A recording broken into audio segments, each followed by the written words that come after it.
जी, अस्सलाम वालेकुम गालिब, कैसे हैं? मैं ठीक हूँ भाई, आप कैसे हैं?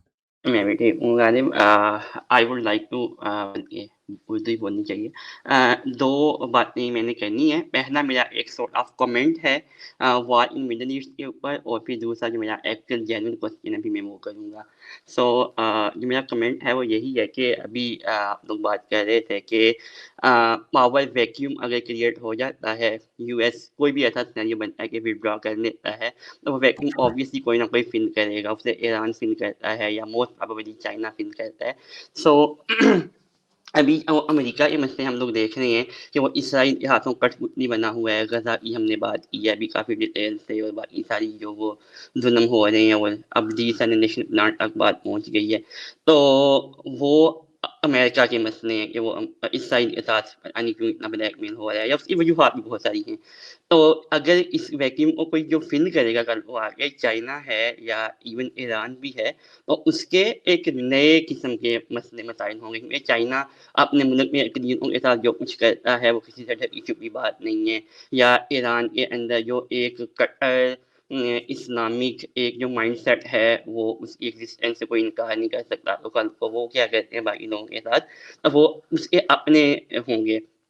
तो मेरा ब्रॉट अप एक ऐसी फैमिली से है कि जहाँ पे हम लोग शुरू से ही जो है ना ज़ियाइफ़िकेशन के खिलाफ़ हैं, और उसके बाद जब अमेरिका ने तालिबान के खिलाफ़ एक जंग की, तो वो भी सॉर्ट ऑफ ज़ाहिर है उसके अंदर भी ग्रे एरिया बहुत ज़्यादा, लेकिन हम लोग किसी हद तक उसके साथ एग्रीड ही थे कि ठीक है यार, डिसमझाइज़ेशन जितनी हो रही है वो बेहतर ही है। तो once again the point is के वैक्यूम जो भी फ़िल करेगा उसके अपने प्रॉब्लम्स होंगे, वो क्या होंगे हम अभी फॉर सर्टेन नहीं कह सकते, लेकिन वो होंगे। तो ये मेरा एक सॉर्ट ऑफ कमेंट था। इसके ऊपर अगर आपका कोई कमेंट है तो आप करें, फिर मैं अपने क्वेश्चन की तरफ चलता हूँ।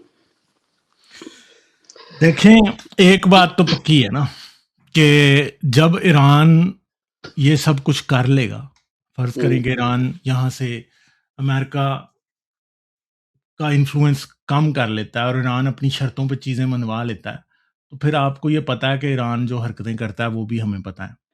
एग्ज़ैक्टली। इराक में जो इनकी इन्फिल्ट्रेशन है वो पहले ही बहुत ज़्यादा है आयतुल्लाहस की, ठीक है ना? हुँ, अभी भी आपको पता है कि अमेरिका का एक जो टैंकर प्लेन गिरा है, वो जो है वो इरानियन बैक्ड मिलिशिया जो इराक में है उसने गिराया और उन्होंने कबूल किया उसका, ठीक है? हुँ, फिर हुँ, क्या होगा कि इराक और शाम में ईरान का इन्फ्लुएंस जो है वो बढ़ेगा और हुँ, आपको जो शिया मिलिशियाज़ और इस तरह की चीज़ें हैं वो हुँ, काफ़ी पावरफुल होती दिखाई देंगी। दूसरी हुँ, बात है कि इसराइल के पास कोई वे आउट नहीं है ना। अगर ईरान हुँ, जीत जाता है तो इसका मतलब है कि फिर ईरान अपनी हाईवे एस्टेब्लिश कर लेगा हिज़्बुल्लाह और हमास तक दोबारा, हुँ, ठीक है? तीसरा मसला है कि हूथीज़ हैं। हुँ, चौथा मसला ये है कि ईरान ने पावर में आके आपको पता है कि सऊदी अरेबिया की 20% आबादी शिया है। अगर वहाँ पे कोई हुँ, अपराइज़िंग करवानी शुरू कर दी तो फिर? और आपको हुँ, पता है कि सबसे ज़्यादा जो डरते हैं ना हुँ, अरब, वो इससे डरते हैं क्योंकि सऊदी अरेबिया और पूरे हिजाज़ और मतलब पूरे का पूरा अरेबियन पेनिनसुला में हुँ, शियाज़ की पॉपुलेशन काफ़ी ज़्यादा है। काफ़ी कतर में ज़्यादा तो है। शायद इससे भी ज़्यादा है। कतर में तो शायद 40% शियाज़ हैं। इराक में हुँ, आपको पता है कि मेजॉरिटी शियाज़ थे और यस। हुकूमत जो थी उसकी थी। ठीक है? हुँ, फिर ये यहाँ से नहीं है, ये भाई ये लिबिया तक है ये सब कुछ। हुँ। इवन पाकिस्तान में कितने मुज़ाहिरे हुए हाँ, हैं हाँ, अभी हाँ, जब वो हाँ। हुमायूनी मरा है। हाँ, हाँ, नहीं मगर पाकिस्तान हुँ, का ज़रा पाकिस्तान फिर एक स्ट्रॉन्ग कंट्री भी तो है ना, वो एक हुँ, बात है मगर प्रॉब्लम ये है कि ईरान को अगर बहुत इन्फ्लुएंशियल मिल जाती है पोज़ीशन तो वो फिर पाकिस्तान की भी आर्म ट्विस्टिंग कर सकता है ना। Exactly, exactly. हाँ, यही मगर मेरा एक पॉइंट था। एक अब एक जो चीज़ है ना वो ये है कि ये पाकिस्तान की तरफ एक फिर भी इम्कान है कि शायद कुछ ऐसा ना हो। हुँ, क्योंकि पाकिस्तान की जो शिया पॉपुलेशन है वो बेसिकली काफ़ी पढ़ी-लिखी और अमन पसंद एग्ज़ैक्टली। हुँ, पॉपुलेशन है, तो हो सकता है वो ऐसा ना करे। ठीक है, मगर एक एग्ज़ैक्टली। चीज़ हमें ज़रूर पता है कि मिडल ईस्ट में शिया इन्फ्लुएंस काफ़ी ऊपर जाएगा और इसराइल के लिए काफ़ी सारे जॉर्डन तक में जॉर्डन का किंग तो ईरान ने उड़वा देना है, मैं आपको बता हुँ, दूँ। ईरान को हुँ, आप थोड़ा-सा थोड़ी-सी जगह तो मिले। श शाह उर्दन को तो मरवा देंगे ही। ठीक है? हुँ, हाँ, बिल्कुल 100% मरवा देंगे शाह उर्दन को।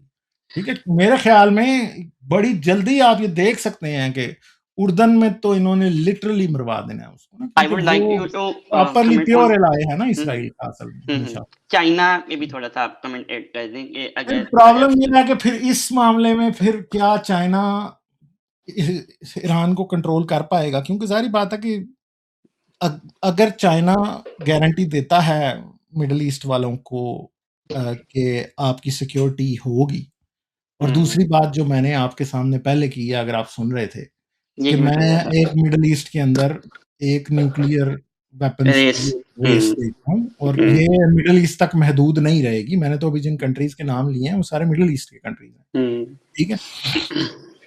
मगर मुझे ये ईस्टर्न यूरोप में, और मुझे ये ईस्टर्न यूरोप में ताइवान, साउथ कोरिया, ये सब, ताइवान तो शायद ना हो, मगर साउथ कोरिया तो मुझे न्यूक्लियर होता हुआ बिल्कुल दिखाई देगा, क्योंकि हुँ, अगर अमेरिका का स्फीयर ऑफ इन्फ्लुएंस किसी भी तरह से कमज़ोर होता है, तो क्योंकि दुनिया हुँ, में गारंटी न्यूक्लियर वेपन्स के अगेंस्ट जो कंट्री हुँ, दे रहा था, वो यूएसए था। अमेरिका ही था हमेशा से, हुँ, ठीक है? हुँ, और अगर चाइना उसके लिए गारंटी ना दे पाया, तो डेफिनेटली आपको दुनिया में न्यूक्लियर वेपन्स बड़े बुरे तरीके से फैलते हुए दिखाई देंगे, जो कि एक बड़ी ही खतरनाक सिचुएशन होगी। मैं नहीं चाहता कि ये कभी भी हो, मगर हुँ, ये हो सकती है। ठीक है जी? ये बात जी, है। ठीक हुँ। ठीक है। Let me come on my original question. वो थोड़ा-सा आज के टॉपिक से हट के है, क्योंकि ऑलरेडी मैं सुन रहा हूँ कि लोग बात कर रहे हैं और एंटरटेन भी कर रहे हैं, so I would take the liberty to ask the question. Hmm, uh hmm. मैं एक मुसलमान एथियस्ट हूँ, मुसलमान एथियस्ट इन द सेंस कि मैं मुस्लिम सोसाइटी को कंप्लाई करता हूँ मुकम्मल तौर पे। मैं ईद वाले दिन नमाज़ भी पढ़ लेता हूँ, कभी-कभी जुम्मा भी पढ़ लेता हूँ, रोज़े भी रख लेता हूँ, वो सारा कुछ कर लेता हूँ, लेकिन ऑब्वियसली मैं वो सारा एक सोसाइटी के अंदर फिट इन होने के लिए करता हूँ।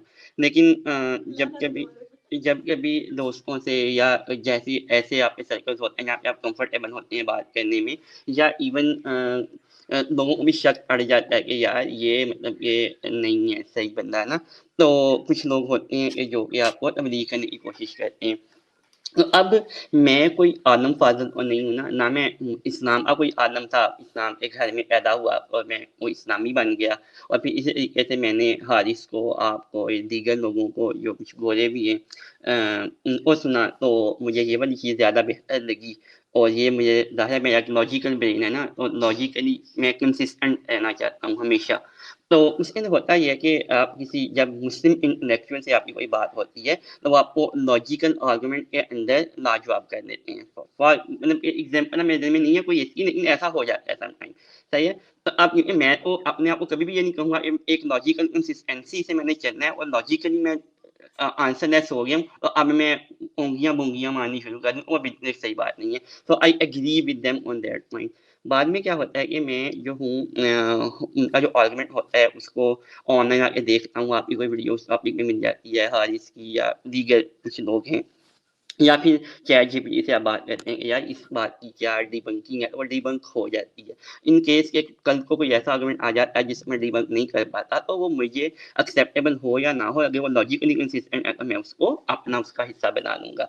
तो मेरा क्वेश्चन आपसे ये है कि ऐसे लोग जो कि मेरे जैसे हैं, बिल्कुल 9 टू 5 जॉब करते हैं, शाम को घर आते हैं, बीवी-बच्चों को बाज़ार एक चक्कर लगवाते हैं और रात को सो जाते हैं, सुबह उठ के दोबारा जॉब पे चले जाते हैं। इनका कोई ज़्यादा फिलॉसफिकल आर्गुमेंट्स के ऊपर उनकी ग्रिप नहीं है, कुछ भी नहीं है। जैसे आम मुसलमान होते हैं, वैसे ही आम एथिस्ट भी तो होते हैं ना।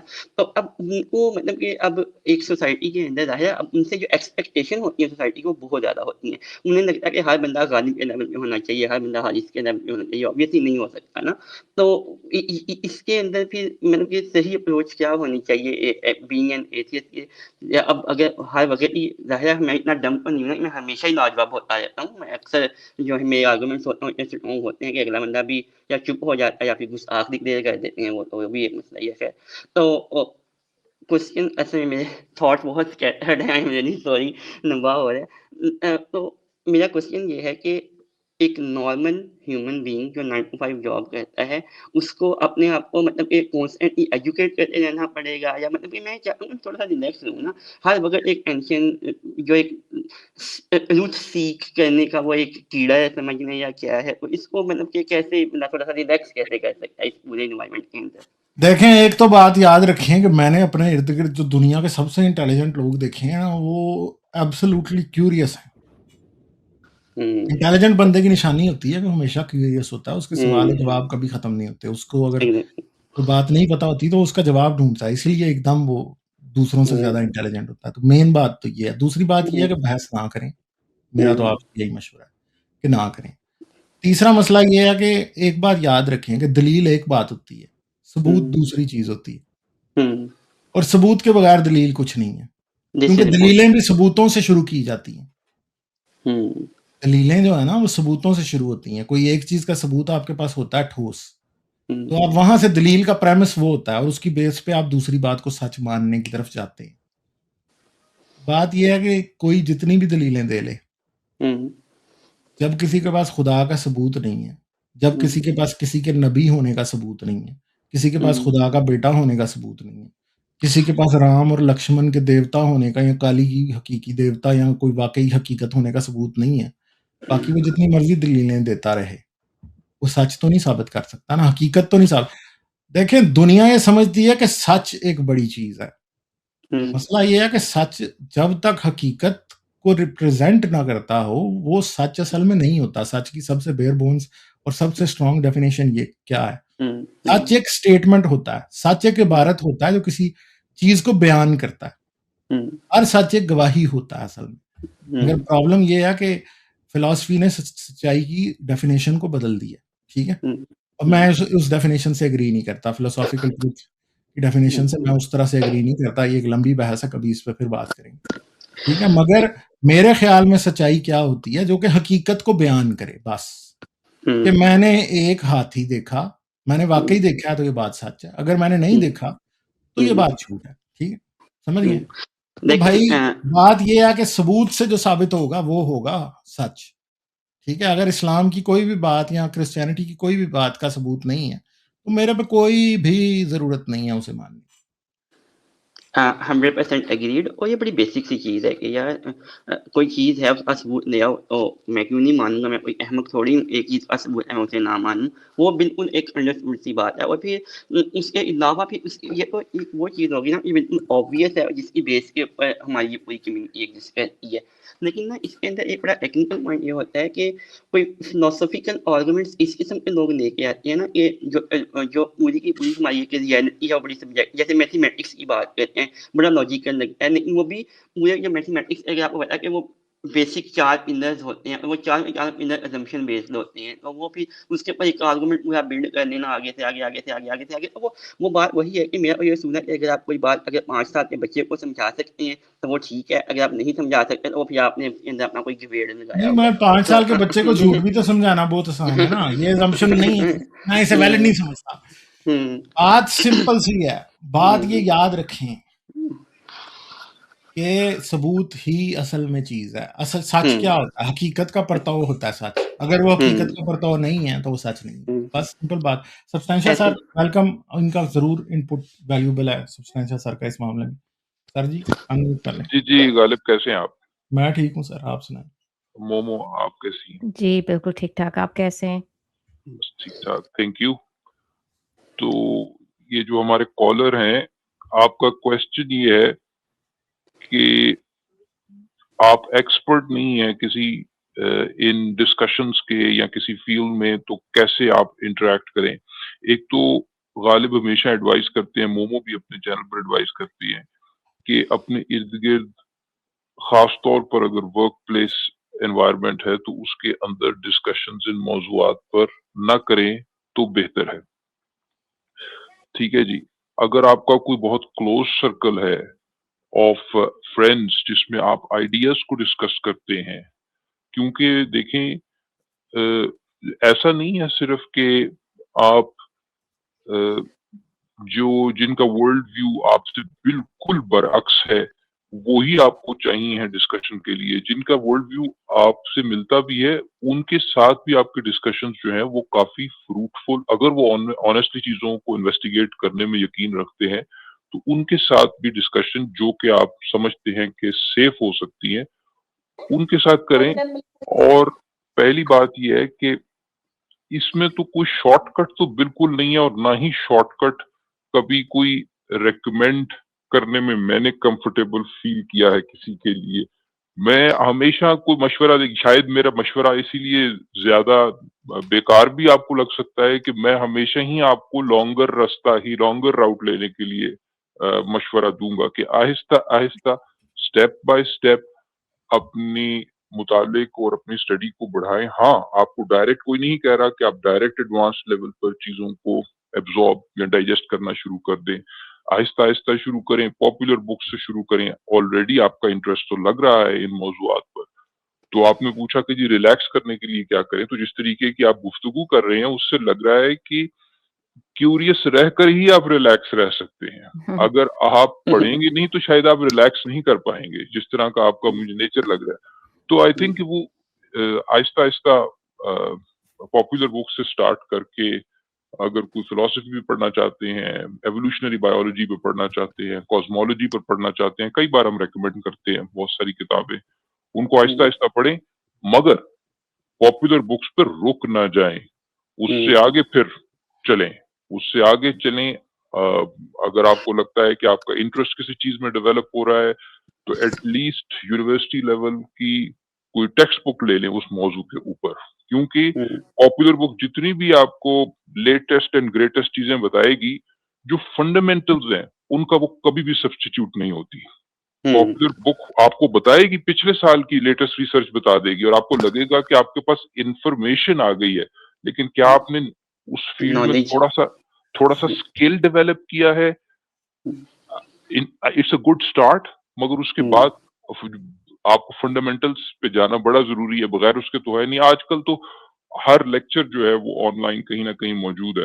उसको अगर आपको लगता है कि अपने रिलैक्सिंग टाइम में शामिल करें तो आपको अच्छा लगे शायद। इसी तरीके से, और लड़ाई झगड़ा नहीं करना किसी से। बॉटम लाइन ये है। और अगर आपको लगता है कि कोई बड़ा स्ट्रॉन्ग आर्गुमेंट किसी ने आगे से पेश कर दिया है, उसको सोचें, उस पर डिस्कस करें, उस पर पढ़ें। इधर गालिब से आकर डिस्कस करें, तो हम अपनी हैसियत में कोशिश करेंगे कि उसको एड्रेस करें। मुझे एक बात बड़ी अच्छी लगी आपकी कि आपने कहा कि आप सोचते हैं, फिर जाके उस पर रिसर्च करते हैं, आप एआई से भी पूछते हैं। ये बड़ा अच्छा एक आपका मेथड है कि हमें ज़रूरी नहीं है कि हम एक बहुत फास्ट पेस से चीज़ समझें। कभी-कभी मुझे भी समझ नहीं आती बात, जब लोग बहुत तेज़ बोल रहे होते हैं, मैं जाके फिर उस पे पढ़ती हूँ, तो जब तक मुझे इंटरनली बड़ी आसानी से समझ नहीं नहीं आ जाती चीज़ अपने से, मेरे अंदर नहीं जाती। तो मैं उसको हर तरीके से जाके खुद एक्सप्लोर करती हूँ, और उसमें चैट जीपीटी और जेमिनी मेरी बहुत मदद करते हैं। और दोस्त जो सिमिलर इंटरेस्ट हैं, जैसे सब्सटेंशिया ने कहा, उनसे अगर आपको ऐसे लोग मिल सकें जिनकी क्यूरियोसिटी है, ये चीज़ जानने के लिए, वो आपको एक मोटिवेशन देती है। और ज़रूरी नहीं है कि आप अगर उनके पेस पे अगर सोच नहीं सकते कि आपकी इंटेलिजेंस उनसे ज़रा से भी कम है। पीपल थिंक उनकी प्रोसेसिंग स्पीड मुख्तलिफ होती है, और आपको जो चीज़ अच्छी लगती है वो करें। लड़ाई झगड़े की कोई ज़रूरत नहीं है सबसे। मैं भी अपनी ज़ाती ज़िंदगी में किसी से मैं कोई झगड़े नहीं करती या बहस नहीं करती। जब चैनल पे करना पड़ता है तो करती हूँ, लेकिन ज़्यादातर मुझे जो जिस चीज़ में मज़ा आता है वो ये चैट जीपीटी से बात करने में और दोस्तों से बात करने में। और आप मोमो, ये भी आप कर तो चैनल पे भी इतने तरीके से और सलीके से बात करती हैं, आप ऐसे क्यों कर रही हैं चैनल पे? मुझे लड़ाई नहीं पसंद, लेकिन मैं क्या करती हूँ कि इसको आप लेके पेपर लोड भी कर सकते हैं, पीडीएफ को लोड कर दें चैट जीपीटी में, वो आपको बड़ी आसान तरीके से, अगर आपका फील्ड नहीं है, बिल्कुल आपके तरीके से आपको समझाएगा बात, आप उससे सवाल पूछ सकते हैं, वो उसको जवाब देगा आपको। तो हर तरीके से आप चीज़ को परख सकते हैं कि आपको ठीक से चीज़ समझ आ जाए। और it's not the point isn't to win an argument with that person जो आपको कन्विंस करने की कोशिश कर रहा है।